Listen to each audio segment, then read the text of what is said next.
In this example, we're going to find the volume of a solid generated by revolving a conic section about an axis. In this situation, we are dealing with an ellipse, and we need to find the volume rotating it about the y-axis. Well, first thing we need to do is be able to create a graph of this ellipse. So we'll put it into standard form. And standard form for an ellipse is going to be each of these squared terms equal to 1. So dividing everything by the 36, I get x squared over 4 plus y squared over 9 equals 1. Or rather, x squared over 2 squared plus y squared over 3 squared equals 1. So this is a vertically oriented ellipse. The a value is the larger of those two values in the denominator. A is 3, and B, my minor axis vertices, is 2. So this ellipse is going to be up 3 units, and then left and right 2 units. It's shaped roughly like this. So what we want to find, again, is the volume for rotating this about the y-axis.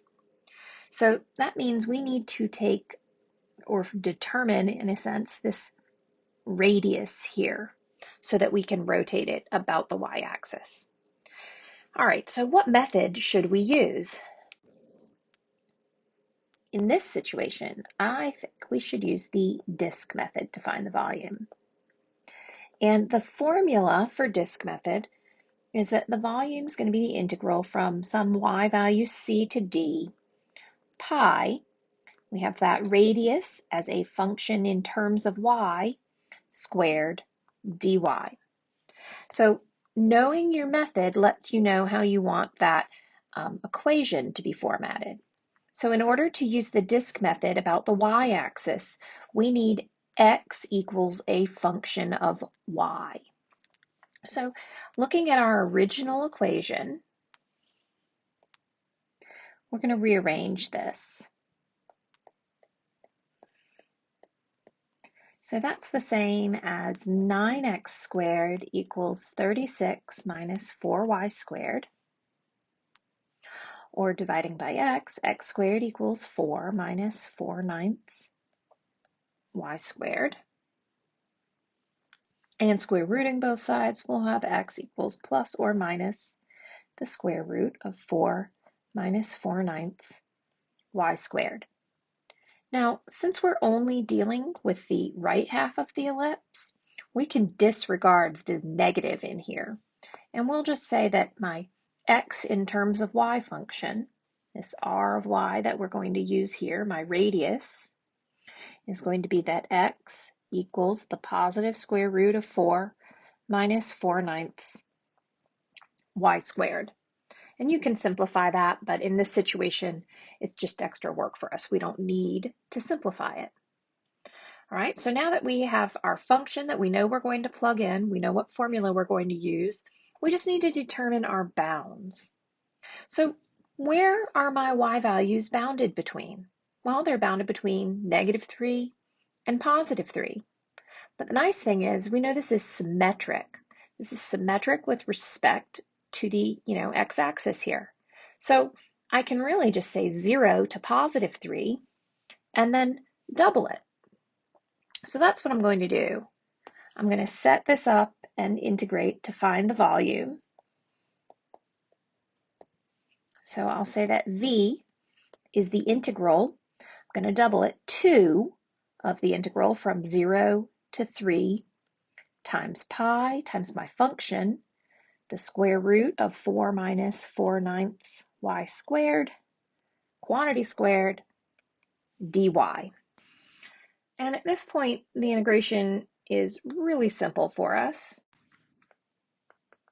My last step is going to be to integrate. And integrating this, I'm going to go ahead and pull that 2 pi out in front. So I've got 2 pi, the integral from 0 to 3. The square and the square root cancel each other out, so my integrand is 4 minus 4/9 y squared dy. And we can use the power rule for each of these two terms. So by the power rule, I'll have 4y minus 4. That's going to become y cubed, so I have 9 times 3 down here, or 27. And we'll evaluate this between y equals 3 and 0. Obviously, when I plug 0 into both of these and subtract, that's going to 0 out, so I'll just be subtracting 0. So my answer is 2 pi 4 times 3 minus 4 over 27 times 3 cubed,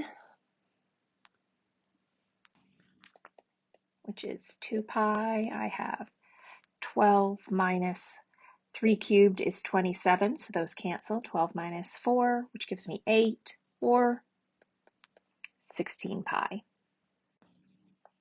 And 16 pi represents the volume of the three-dimensional, this is actually a quadric surface when we rotate it.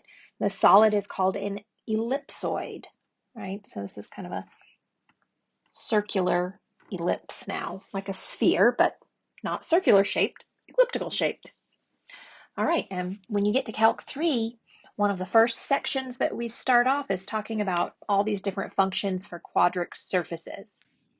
So reviewing all of these conic sections that we've been talking about in this section, which you essentially originally learned about in trig, is pretty important because we just are taking the conic sections and then we're pulling them into 3D. And we're talking about these other different surfaces that are now created. As always, email me with any comments, questions, if you need extra help, anything. That's why I'm here. Good luck.